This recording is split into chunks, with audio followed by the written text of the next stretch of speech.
El 8 de septiembre de este año, el presidente de la República mandó al Congreso su proyecto de presupuesto de egresos de la Federación, casi 2 semanas antes del sismo del 19 de septiembre. Nos han dicho y sostienen que las circunstancias económicas no han variado, pero es una realidad, las circunstancias sociales y políticas del país han cambiado, están cambiando. La pregunta es si esto va a modificar el presupuesto o los criterios en términos de que se requiere mucho más inversión, no para reponer lo que se destruyó, sino para construir lo que debíamos haber tenido para evitar tantos desastres. Hoy hablaremos sobre esto, sobre las perspectivas, las posibilidades del que el presupuesto de egresos de la Federación, estos 5.2 billones de pesos, se incrementen para realmente lanzar una nueva reconstrucción, no para reponer lo que se perdió, insisto, sino para construir una región sur-sureste y estados que sean capaces de evitar tanto dolor y tanto desastre. De eso hablaremos hoy.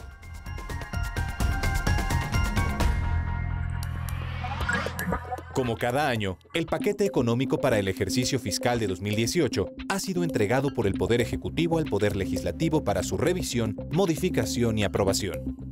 En el paquete económico se estiman los ingresos que recibirá el Estado mexicano en 2018 y se proyectan los gastos que realizará el país con base en dichos ingresos pronosticados, la deuda existente y las políticas económicas a seguir para el próximo año. Para 2018, la propuesta de gasto público es de 5.236.4 mil millones de pesos, cifra 2.2% mayor a la aprobada para 2017. Es importante mencionar que el gasto público se divide en gasto programable y no programable. El gasto programable es el destinado al funcionamiento del gobierno, al desarrollo social y económico, y representará en 2018 el 74% del gasto total del país. Por otro lado, el gasto no programable, destinado al costo financiero de la deuda del país, los adeudos de años fiscales anteriores y otros gastos, representará el 26% del gasto público. Los principales gastos que proyecta el gobierno para 2018 son combustible y energía, 18% del gasto público, protección social, 17%, participaciones de los estados, 15%, educación, 1.4% menos que el año pasado, y salud, 2.5% del PIB nacional. De acuerdo con el Centro de Investigación Económica y Presupuestaria, CIEP, el gasto público en materia de desarrollo social para salud y educación mantienen una tendencia a la baja desde los inicios de esta administración federal, resultando particularmente afectado el Seguro Popular. Urge que el presupuesto de egresos de la Federación considere la energía social emanada de los sismos de septiembre, los cuales exigen que el presupuesto de egresos de la Federación 2018 esté centrado en la reconstrucción de las viviendas afectadas y también, en el sentido más amplio, esté centrado en la reconstrucción de la estructura social del país, erradicar el hambre, disminuir la pobreza, reducir la desigualdad socioeconómica y garantizar una calidad de vida digna para cada uno de los habitantes de este país. Buenas noches, muchas gracias por estar aquí en México Social. Lo decía en la entrada, el 8 de septiembre el presidente de la República, el Ejecutivo Federal, mandó un proyecto de presupuestos, muy lejos de saber, prever que 11 días después habría un sismo. Muchos economistas, la Secretaría de Hacienda, han sostenido que económicamente no ha cambiado nada, pero social y políticamente, yo no tengo duda en afirmar, está cambiando el país aceleradamente. Pues es muy importante saber si el presupuesto de egresos de la Federación, el proyecto que se mandó, que está siendo discutido en estos días en la Cámara de Diputados, es suficiente, es capaz de enfrentar no lo que se perdió, sino lo que tenemos que hacer. Por eso me da mucho gusto recibir nuevamente en el Estudio de México Social a Héctor Villarreal, a Noel Pérez, que son expertos, Belisario Domingos, del Centro de Investigación Presupuestaria, Hacendaria. Económica y presupuestaria. Económica y presupuestaria, perdón, Héctor, para que hagamos una reflexión en estos días que se va a discutir y se va a aprobar. Pero empecemos por lo primero, que siempre este proyecto tiene una perspectiva de los criterios. ¿Cuál es el marco macroeconómico global, nacional, que le permite a los presupuestólogos hacer ciertas previsiones de proyecto? Este marco presupuestal, digamos macro, estos criterios, tiene ciertos supuestos de crecimiento de Estados Unidos, del mundo, de la inflación, de los precios, del petróleo. ¿Cómo podríamos, ¿Cuál es tu apreciación? ¿Es realista o cuáles son los puntos que podrías en tensión de este criterios económicos que de alguna manera es el marco macro para poder estimar algunas cifras? Muchas gracias y gracias por la invitación. Y como dices, la discusión está en este momento, las circunstancias han cambiado drásticamente, pero es importante irnos un paso atrás y entender todo el proceso presupuestario.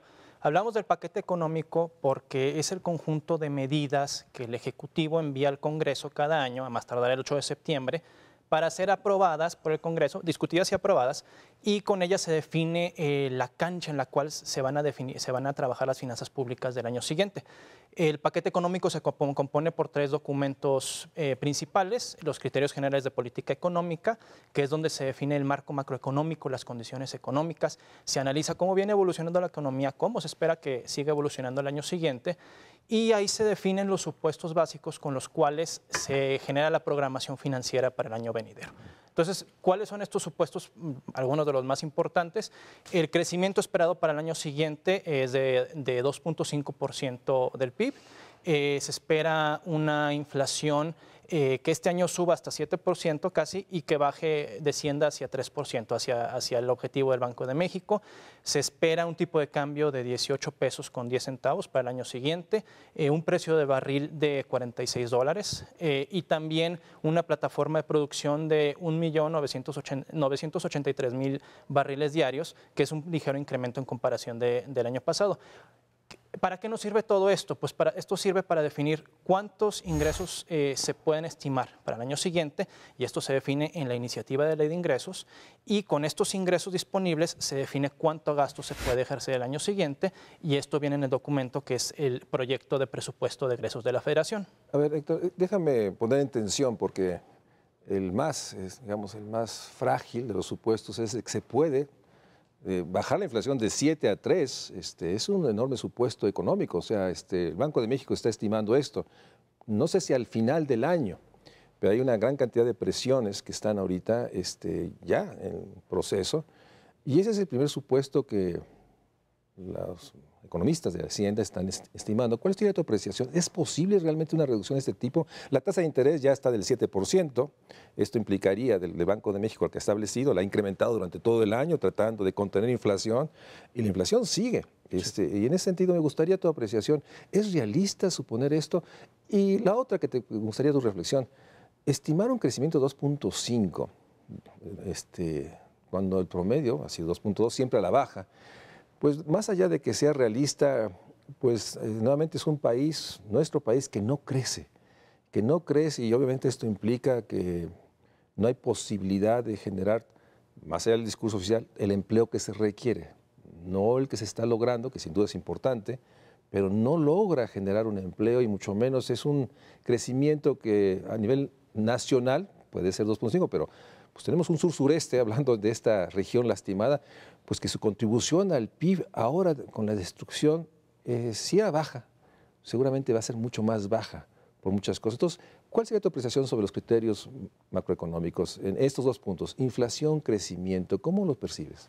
Sí, mira, dos preguntas muy buenas.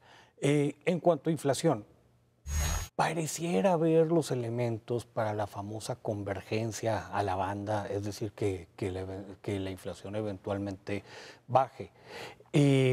Pero nosotros no creemos que vaya a ocurrir tan rápido. Se ve ahorita todavía mucha volatilidad, mucha presión. Insisto, probablemente el proceso de convergencia sí se vaya a dar, pero estaríamos esperando que al menos un año más.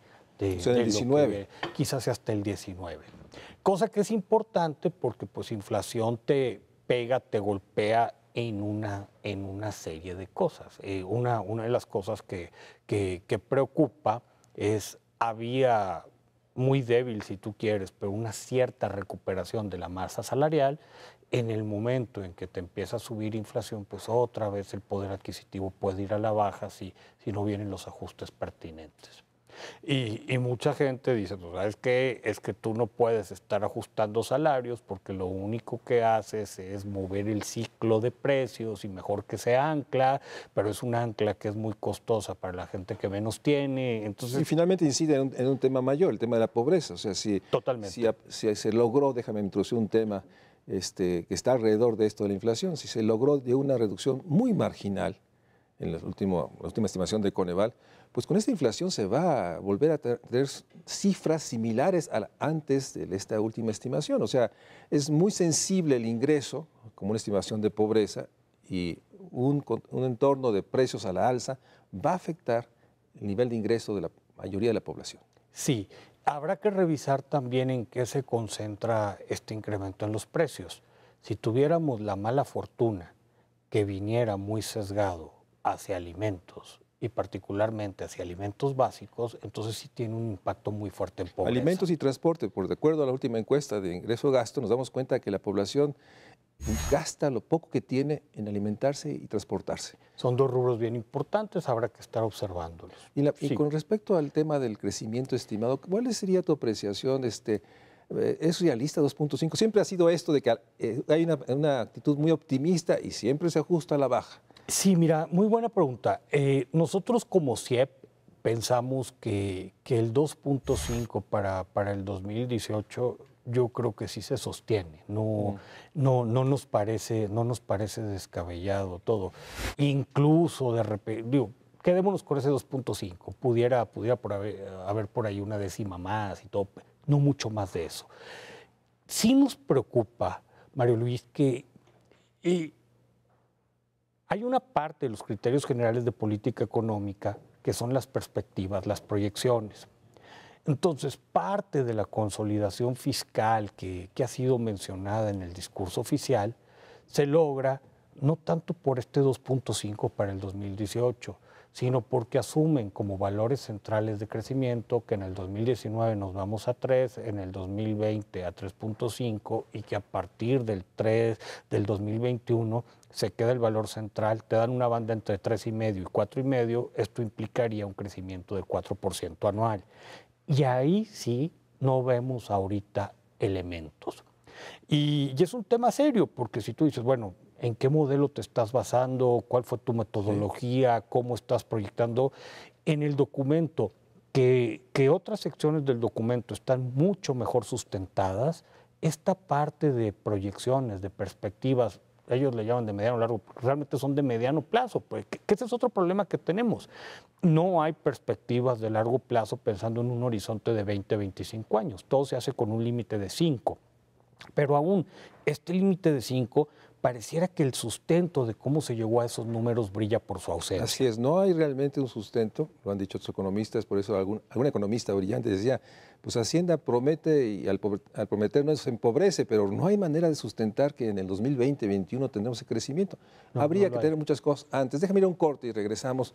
Pero quisiera proponerles, normalmente siempre cuando uno analiza el presupuesto de egresos ve los ingresos, cuánto se recibe y cuánto se puede hacer con ese ingreso. Pero creo que tenemos que ir más allá y les propongo que regresando del corte, veamos qué se requiere, cuál es el requerimiento de gasto que se requeriría. Hagamos este esfuerzo complejo, lo reconozco, de poner en el centro lo que se requería para incrementar en inversión en educación, en salud, en desarrollo social, en desarrollo de las ciudades, cuánto se requeriría para recuperar lo perdido, pero sobre todo para construir una región sur-sureste que tenga la infraestructura necesaria, cuánto se requeriría para una inversión física del gobierno que pudiera reactivar. Y en función de esta parte de gasto, veamos cuáles son los ingresos, veamos ese hueco brutal y podamos realmente enfrentar que es inevitable. Lo han dicho muchos, Belisario Domínguez lo ha dicho, el CIEP, muchos otros economistas, que las finanzas públicas necesitan fortalecerse. No tenemos los recursos, más allá de la corrupción, la ineficiencia, los recursos para activar la economía, enfrentar los rezagos, garantizar los derechos, que realmente podamos hacer no lo que se puede, sino lo que se requiere. De eso haremos regresando del corte.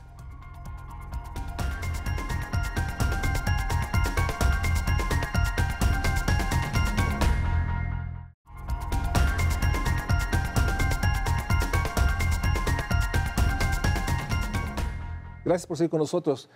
Víctor, cuando hablamos del presupuesto surge esta cifra inimaginable, 5.2 billones de pesos es lo que tendrá el presupuesto de egresos de Federación del próximo año. Yo creo que para todos, muchos dicen, bueno, es una cantidad que debería ser suficiente, pero la verdad es que esos 5.2 billones, hay una parte, déjame entrar, que no se puede disponer, que está, digamos, comprometida. lo que tenemos que pagar a la deuda, muchos compromisos que no se pueden realmente, son ineludibles. Sí.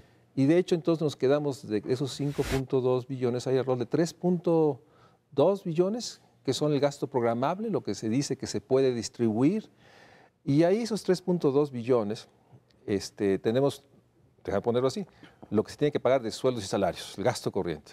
O sea, ya está ahí, hay una parte que digamos límite. Y lo que queda, digo, después de pagarle, y lo pongo en términos reales, a maestros, a médicos, a enfermeras.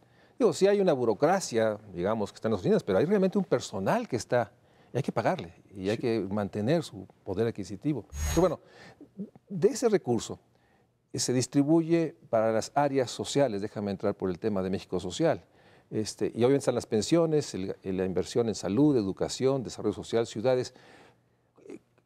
Danos una dimensión, hemos vivido, yo lo digo con toda convicción, hemos padecido recortes en salud y educación. Es real, o sea, más allá de las propagandas, de que hay hospitales que no tienen el personal, o hay hospitales que tienen el personal, pero no tiene, digamos, los derechos de un trabajador, están por honorarios, hospitales que tienen problemas de medicinas, hay adeudos a proveedores de medicinas y equipo, hay obras que van avanzando muy lentamente porque se va dosificando. O sea, hemos vivido 2, 3 años de ajustes presupuestales, y creo que en el presupuesto de la Federación nuevamente hay un ajuste. Entonces, ¿cuál sería tu apreciación en términos,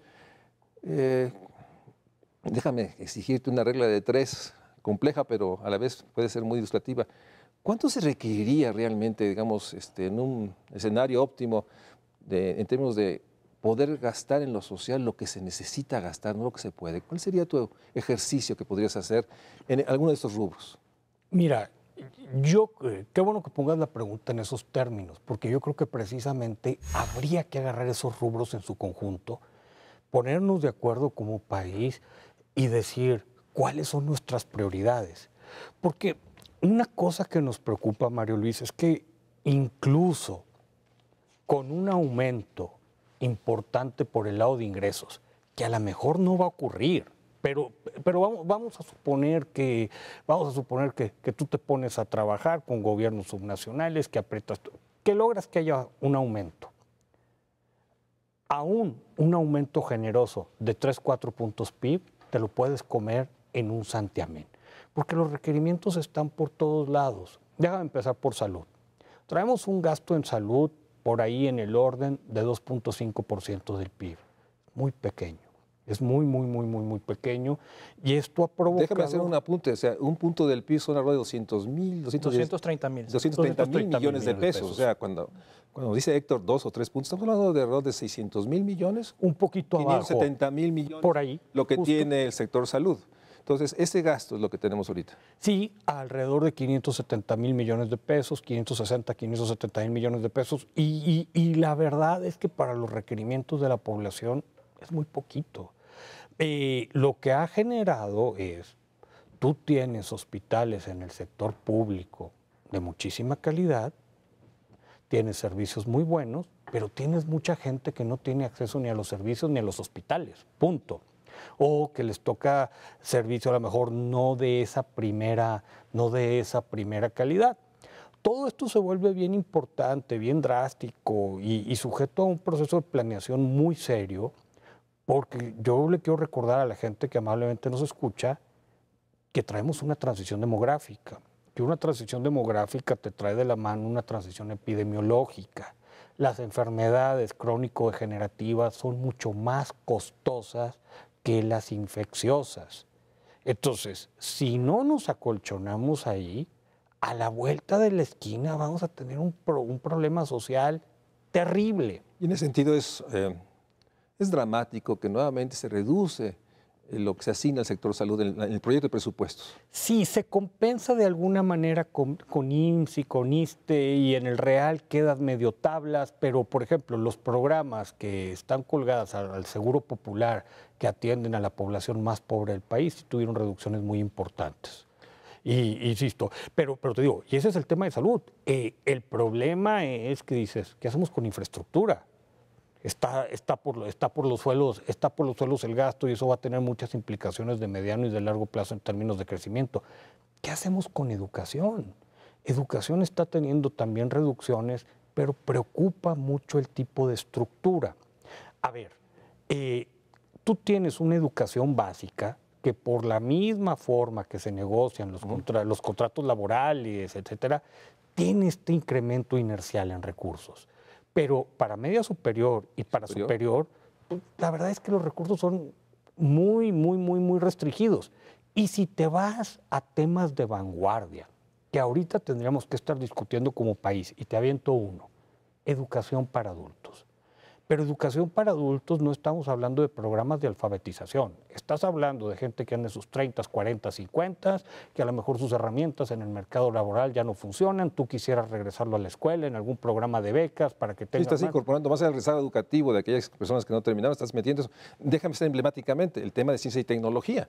Estamos muy atrás. En ese sentido, déjame irme con Noel. Noel, es real, o sea, la inversión pública es uno de los motores, digamos, del crecimiento. Y extrañamente, el país se endeudó de una manera acelerada y sin duda fue digamos, la narrativa del por qué había que hacer ajustes, eso es lo que nos dijeron el actual secretario de Hacienda, pero la realidad es de que este endeudamiento no se vio en un crecimiento de inversión, ha habido a la baja. ¿Cuáles son las cifras? ¿Cuál sería, déjame ponerlo, digamos, el promedio histórico? ¿Por qué nuevamente estamos invirtiendo tan poco en infraestructura, hospitales, escuelas, universidades públicas? El rezago en términos de cobertura es brutal. ¿Cuáles son las cifras en términos de inversión? ¿Cuál sería, digamos, lo que si habláramos, déjame poner en palabras de Héctor, que habría que invertir en salud por lo menos un punto del PIB o irnos de 600,000 a casi 800,000, 200,000 millones más para enfrentar muchos temas, incrementar el presupuesto de educación? En inversión, ¿cuáles son las cifras? ¿Cuál es el monto que está asignado? ¿Y cuál sería para ti, digamos, algo razonable que permitiera entonces estimar un crecimiento en el 2020 del 4 o 5%? ¿Cuánto se requeriría? Pues mira, de entrada, para el año que entra se está proyectando un gasto en inversión de alrededor de 577,000 millones de pesos. Esto es más o menos 2.5% del PIB. ¿Es poco o es mucho? Pues yo creo que es poco, porque si lo comparas, por ejemplo, con el costo financiero de la deuda que se va a pagar el año que entra, son 663,000 millones de pesos. Si lo comparas con las pensiones que se van a pagar el año que entra, son 793,000 millones de pesos. Estamos constantemente por abajo de dos gastos que nos están comiendo espacio, ¿no? ¿Qué ha pasado en los últimos 10 años? Yo creo que, como dices, se requiere bastante más inversión, sobre todo inversión física presupuestaria, inversión pública. Pero en los últimos 10 años sí ha habido ejemplos. Después de la crisis de 2008-2009, el incremento al gasto se impulsó en gran parte la inversión pública y se alcanzaron niveles de 4.5, 4.7% del PIB, casi el doble de lo que se tiene en este momento. Casi 1 billón para hablar en términos... Es correcto. Y tenemos que seguir, o sea, tendríamos que regresar a una senda de crecimiento en la inversión y mantenerlo en esos niveles. Puede ser 5% del PIB, puede ser más o menos por ahí, pero yo creo que eso ya de entrada nos daría prácticamente el doble de lo que tenemos en este momento. Ahora, la pregunta va más allá, porque no nada más es meter más dinero en inversión, sino que esta inversión se esté desarrollando de forma eficiente, de forma adecuada en los proyectos que de verdad requiere el país. Y aquí vuelvo a lo que Héctor comentó, tenemos que definir cuáles son nuestras prioridades y en este momento no las tenemos definidas tan claramente. Yo creo que al punto que estás llegando es una discusión mucho más amplia. Reformas hacendarias que hemos tenido en los últimos 10 años han sido reformas que han obedecido a necesidades del momento. En 2007 se nos caía la plataforma de producción, entonces teníamos que empezar a pensar en cómo sustituir ingresos petroleros por ingresos tributarios. En 2008 teníamos que seguir manteniendo esa tasa de recaudación tributaria. La de 2013 pues era un poco pensar hacia futuro que queríamos tener más recursos, pero no necesariamente se vio la parte del gasto. Yo creo que hacia allá tenemos que ir. Tenemos que proponer hacia adelante una reforma hacendaria amplia, guiada por dónde es donde queremos estar en 10, en 15, en 25 años. En ese sentido, déjame apuntar. O sea, quien llega a la presidencia en el diciembre de 2018 tendrá que poner en la mesa la necesidad de una reforma hacendaria. para poder invertir más en salud y educación. Pero hay algunos que sostienen, no, lo que se necesita es reasignar de una manera muy eficiente lo que tenemos. Lo que se necesita es una capacidad casi de láser para poder invertir lo que tenemos. No necesitamos más recursos, una reforma fiscal, impuestos. Viene entonces el discurso complementario. Lo que necesitamos es que los estados y municipios recauden más. ¿Cuál es su apreciación? ¿Es inevitable una reforma hacendaria o si realmente podemos hacer ajustes?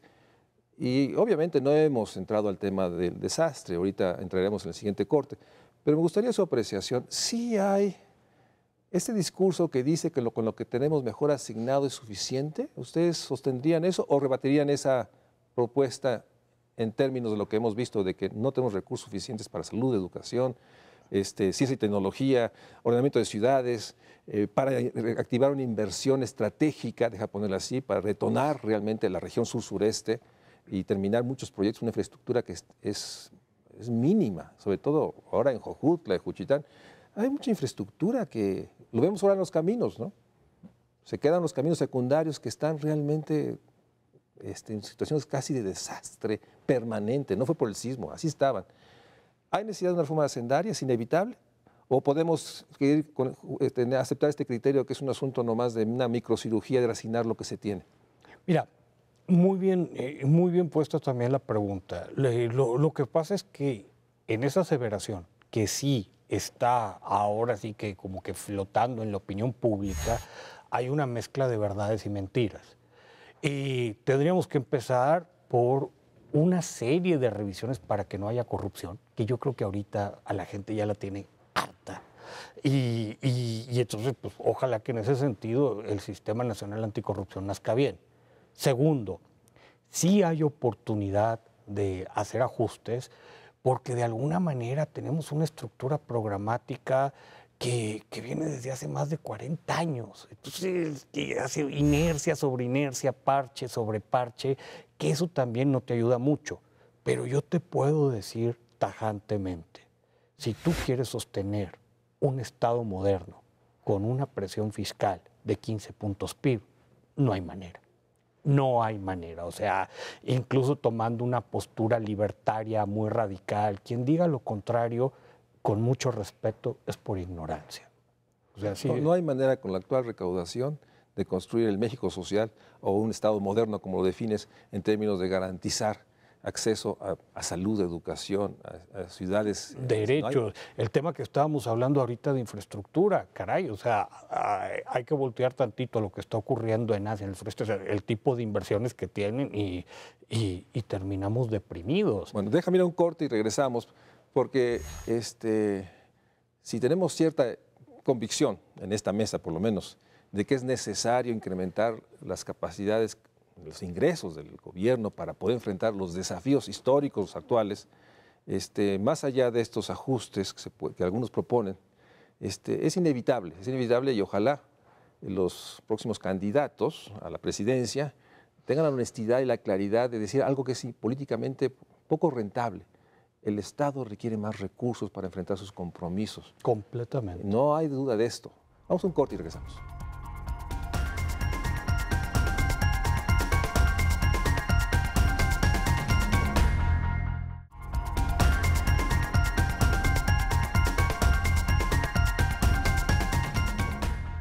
Gracias por seguir con nosotros. Noel, hablamos de que hay 5.2 billones, es el proyecto que se mandó. Explícanos, ¿cómo se integran esos 5.2 billones? O sea, un poco para hablar de los ingresos. Y nuevamente, ¿cuánto realmente es programable? ¿De cuánto realmente se dispone para dar el argumento que creo que nuestro público ha visto, ¿no? Lo que tenemos es insuficiente. No logra enfrentar ni las demandas históricas, salud, educación, desarrollo social, pero tampoco tiene capacidades para reactivar la economía con inversión de la magnitud que se requiere. Pero entremos a la parte de ingresos, 5.2 billones. ¿Cómo se conforman? ¿Cómo se integran? Sí, mira, en la parte de gasto, los 5.2 billones de pesos que se tienen presupuestados se componen 70%, esto es alrededor de 3.7 billones, es gasto programable, y alrededor de 30%, 1.5 billones, es gasto no programable. ¿Qué quiere decir? El programable es el gasto que utiliza el gobierno para proveer bienes y servicios a la población. Es el gasto corriente y es el gasto de capital. Entonces, es los salarios, los sueldos que se tienen que pagar para proveer estos servicios, incluye burocracia, pero como mencionabas, sueldos de maestros, enfermeras, doctores, etcétera. Y en la parte de gasto de inversión, que mencionábamos que era alrededor de 577,000 millones de pesos. El gasto no programable es gasto que no va ni a bienes ni a servicios, pero son compromisos legales que el Estado tiene. Aquí está el costo financiero de la deuda, aquí están las participaciones a los estados y los adeudos de ejercicios fiscales anteriores, que son pequeños.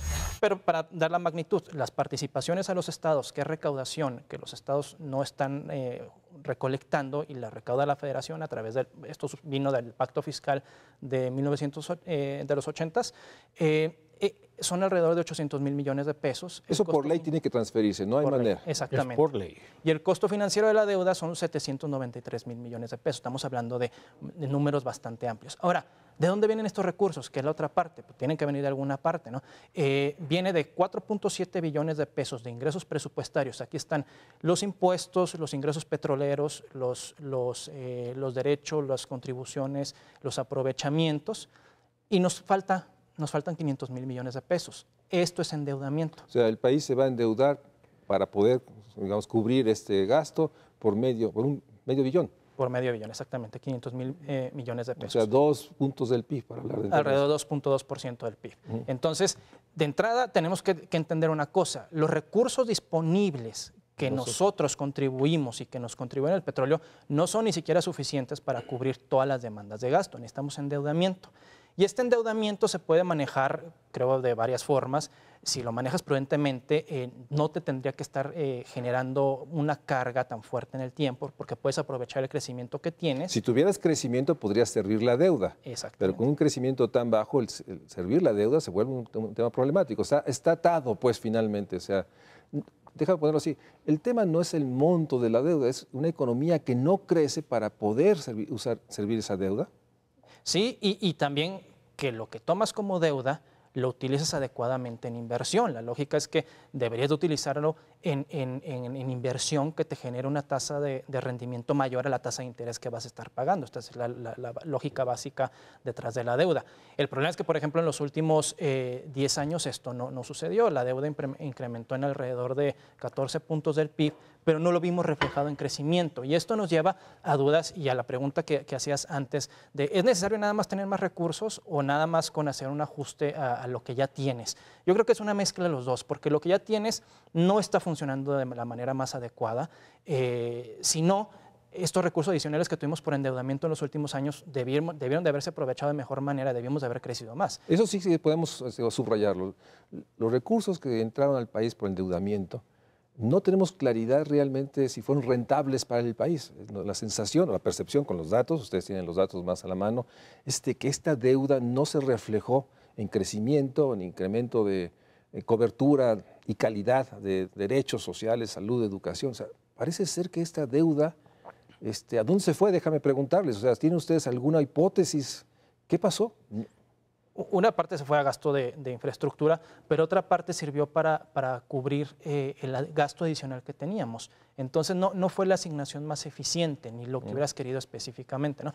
Pero bueno, regreso al otro punto.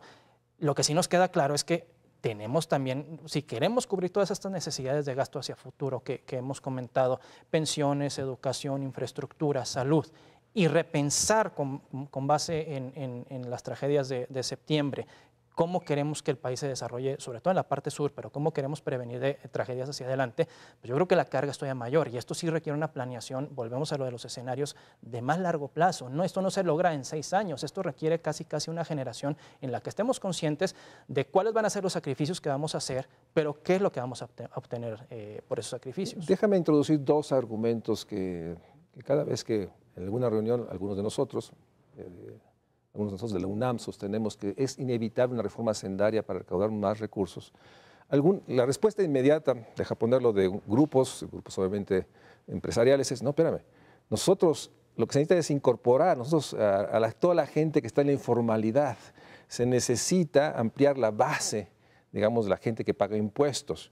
Otros incluyen, aparte de eso, si pudiéramos reducir la corrupción, con eso es suficiente.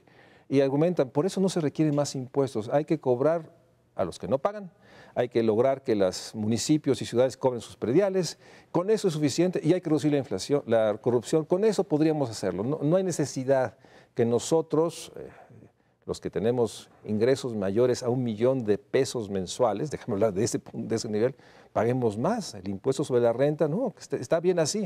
O sea, ante esos argumentos, ¿cómo podrías tú, digamos, sostener la posición de que más allá de esto, que es una realidad, es inevitable incrementar el porcentaje en términos de PIB de lo que recibe los ingresos del gobierno? Mira, con mucho gusto. Yo creo que ahí vienen bastantes argumentos entremezclados y a mí me gustaría separarlos. Hay un problema de gente que debería de estar pagando más impuestos y no lo hace. Sí lo tenemos. Y ojo, no necesariamente es con un aumento de tasas. Todavía hay huecos en el sistema, unos legales, otros ilegales, que ahí sí nos tendríamos que estar aplicando. Incluso, un ejemplo, tienes tú la recaudación por IVA, sin discutir, sin meternos ahorita al tema de si alimentos debieran o no estar grabados, o si algunos productos exentos como educación y transporte los debieras estar grabados o no, aún con los productos que tienen tasa cero y los productos que están exentos, la recaudación de 3.8 es muy baja. Sí. Te habla de que la eficiencia del impuesto no está en su nivel. Hay una evasión, ¿no? Sí, claro, por supuesto que hay una evasión. Puede ser una desde gente que batalla para conseguir una factura, que no es con mala fe, hasta fraudes, venta de facturas, la pregunta etcétera. Que es cotidiana, ¿con factura, sin factura? O sea, esa es una pregunta cotidiana que nos habla de que parece que es discrecional cuando todo debía tener una factura para que pagar IVA. Y ahí, con una revisión de procesos, nosotros traemos una estimación de que pudiera subir tu recaudación entre medio punto, 1 punto del PIB. Ahí agarras bastante. Yo creo que hay gente que en el sistema renta, profesionistas muy exitosos, etcétera, etcétera, que básicamente no pagan casi nada, con ciertos grupos muy detectados, entonces médicos, etcétera, etcétera, que ahí también se podría hacer un trabajo. Predial. Yo creo, Mario Luis, que no podemos hablar de una reforma fiscal seria en México que no se meta a una revisión a fondo del predial. Estamos recaudando aproximadamente 0.4 del PIB. Yo creo que a lo mejor no llegamos ni a los 80,000 millones de pesos en todo el país.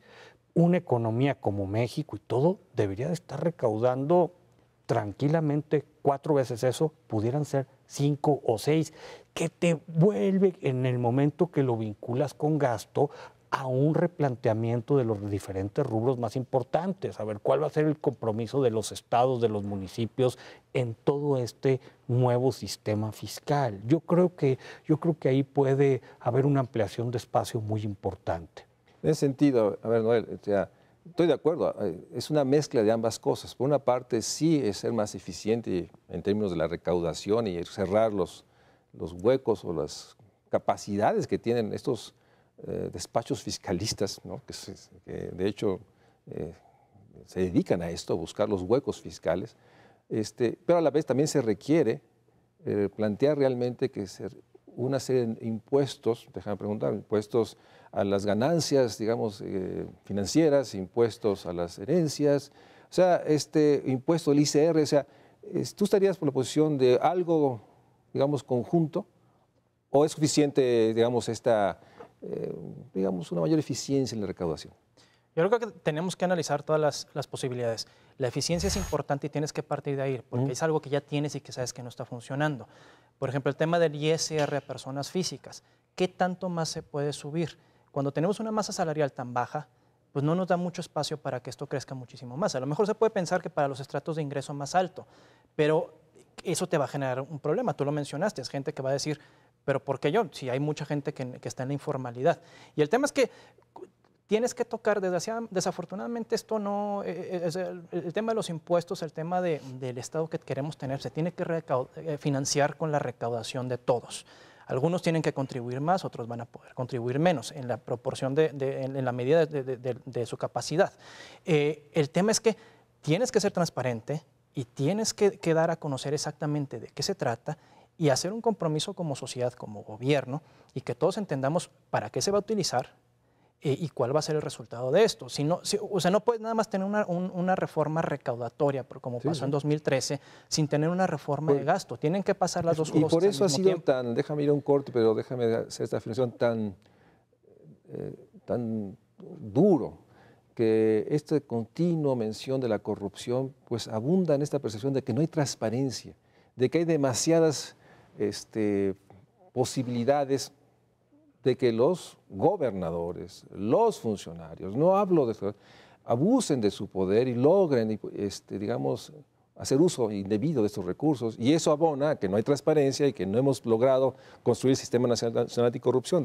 Es un proceso conjunto enormemente complejo, pero yo me quedo con la reflexión de que sí hay que ser mayor eficiencia, hay que tener mayor transparencia, hay que tener una claridad de un proyecto de país claramente sociabilizado y construido políticamente, sí, para poder generar el proyecto de país que implica mayor inversión y que necesariamente implica que contribuyan más lo que más tienen y evitar lo que hemos visto, o sea, que los que más tienen también mayores capacidades para usar la ley a su favor, y habla de la debilidad, sin dejar de reconocer que en esta administración el SAT ha tenido una enorme capacidad, ha logrado hacer avances importantes, pero no es suficiente. Déjame un corte y regresamos, porque la pregunta que nos queda es la reconstrucción.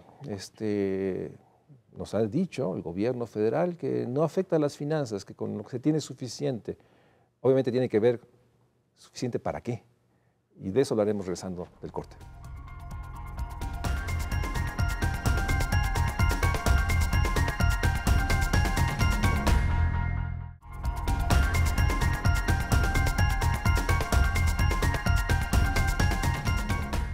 Gracias por seguir con nosotros. Lo decía al principio del programa, los economistas, muchos economistas, sobre todo de Secretaría de Hacienda, sostienen que económicamente el sismo del 19 de septiembre no afectó los criterios, las perspectivas, y que el gobierno tiene los recursos suficientes.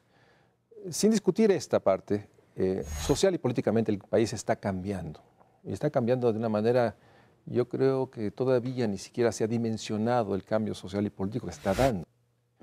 Pero se ha hablado de cifras de la reconstrucción y se dice que tenemos suficiente. Y yo he cuestionado públicamente en términos de que, bueno, esos 37,000 millones por ahí, puede ser que permita reconstruir lo perdido, levantar una casa que se cayó. Ahí hablo sobre todo de las zonas rurales, Oaxaca, Guerrero, Puebla, Chiapas. No hablo de la zona de esta ciudad, la Roma, la Condesa, que tiene otra dinámica y muy diferente a la que tienen las periferias de la ciudad. Entonces, mi pregunta es, ¿cuál sería su apreciación en términos de dos dimensiones? Una es reconstruir lo perdido y otra es construir lo que ha sido un proyecto, yo diría, histórico, de realmente detonar un crecimiento en el sur-sureste del país, y eso va más allá de los 34,000 millones, es construir infraestructura. Y por eso, incluso, más allá de discutir que esto de entregar tarjetas para que compren blogs y no se construyan ciudades habitables, amables, como debe ser Juchitán, como debe ser todo lo que se destruyó, pues estamos en la prisa de reponer lo que se cayó, sin una posibilidad de construir una participación orientada a preservar el patrimonio cultural, las tradiciones, las costumbres. Pero hablemos de la parte de la reconstrucción. ¿Cuál sería su apreciación sobre este proceso y las finanzas públicas? Héctor. Mira, yo creo que estos diferentes momentos, etapas que planteas, a mí me hacen mucho sentido.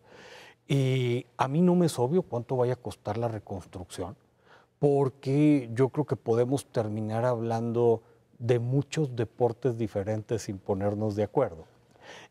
Más aún, hay zonas en Morelos, hay zonas en Oaxaca, hay zonas en Chiapas y todo, que yo no creo que regresar lo que se perdió cueste 37,000 millones de pesos. Yo creo que sería mucho más.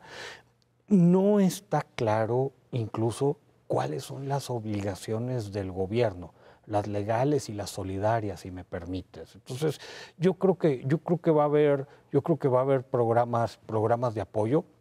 No creo que esto termine en un año. En mi opinión, tranquilamente, nos podemos ir 4 o 5 años donde... ahora, hay perdedores, por ejemplo. Mucha gente piensa en el Fonden o en el otro fondo, también del Fonrec, Fonden, todo. Son fondos, si me permites, relativamente pequeños y con reglas de operación complicadas. Incluso muchas veces tienen rezagos importantes en sus tiempos.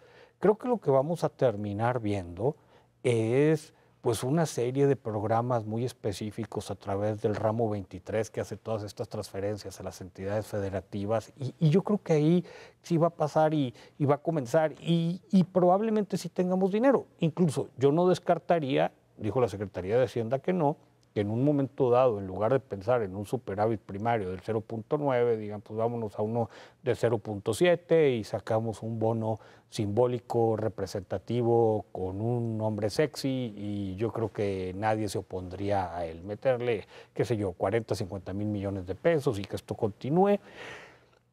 Ahora, puede dejar cosas muy interesantes. Y tú hablabas de este cambio social y ahorita paso al tema de infraestructura en el sureste, salvo que lo quiera agarrar Noel. Me llama la atención que sí empieza un reclamo de decir, ¿por qué no se crea un comité ciudadano que esté supervisando? Creo que no es mala idea, esperemos que no sea un elefante blanco, que revise prioridades, que revise que esto no se preste para corrupción, que te vaya estructurando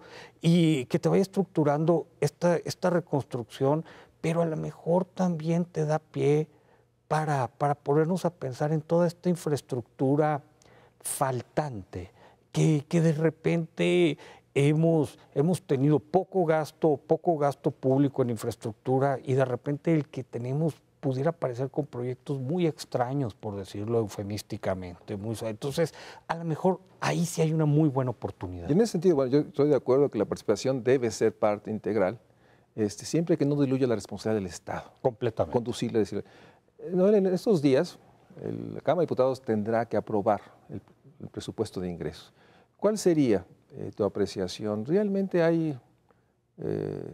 ¿qué escenarios tienes? Deja ponerlos mejor en estos términos. ¿Qué escenarios tienes? ¿Se va a aprobar en sus términos esta descripción que nos hiciste de cuál es el origen de esos 4.7 billones? ¿Se va a aprobar el techo de deuda de medio billón? O sea, ¿cuál sería tu escenario ya en términos de lo que puedes percibir desde esta distancia? Yo sé que te estoy preguntando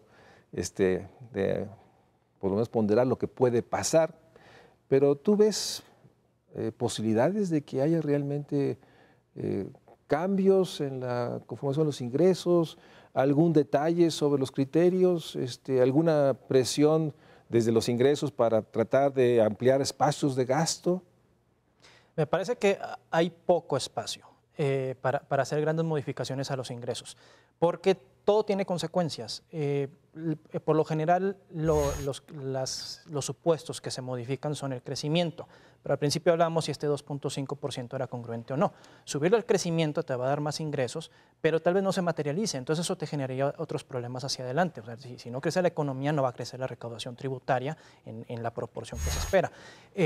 Y si no crece la economía en la tasa que tú definas en la ley de ingresos, pues te va a generar otros problemas como que el saldo de la deuda, medida como porcentaje del PIB, se va a ver más alto, por ejemplo. Entonces tiene consecuencias. Ahora, el tipo de cambio le puedes mover, pero el tipo de cambio si lo subes, te va a dar más ingresos petroleros, pero por otra parte te va a elevar los costos financieros de la deuda. Entonces ahí terminas en un efecto prácticamente neutral. ¿Qué otra cosa podría subir? La plataforma de producción de petróleo, por ejemplo.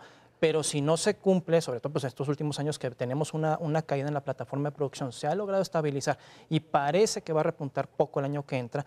Si no se cumple, pues va a terminar siendo un faltante de recursos, sobre todo para Pemex, y Pemex viene de una situación financiera complicada. Entonces, me parece que no hay mucho espacio. Yo creo que lo que va a suceder, siempre juegan con este término de eficiencia tributaria y por ahí le meten 10,000, 20,000 millones de pesos, que es un espacio de ajuste que tiene la Secretaría de Hacienda. Aprovechamientos, por ejemplo, ¿no? El año pasado pasó eso. En aprovechamientos entre la iniciativa de ley de ingresos y lo que se aprobó, incrementaron 24,000 millones de pesos. Nadie supo de dónde vino, ¿no?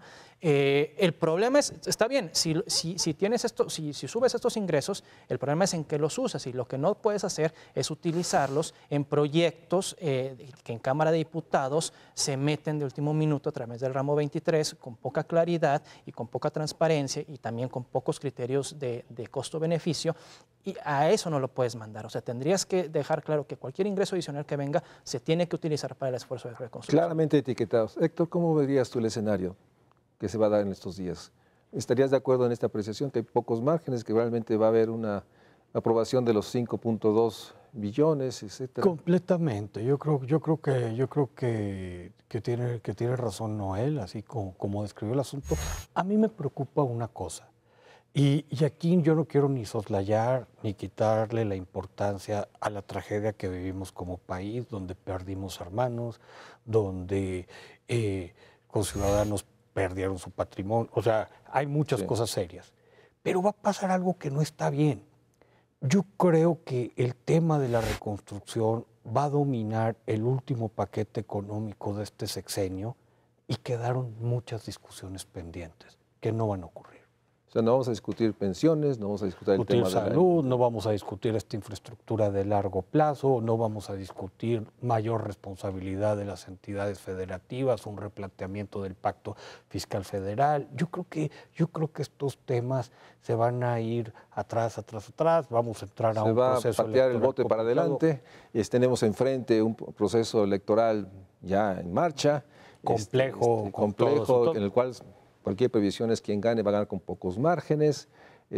Hay mucho de criterios o estrategias electorales en todos estos discursos del momento.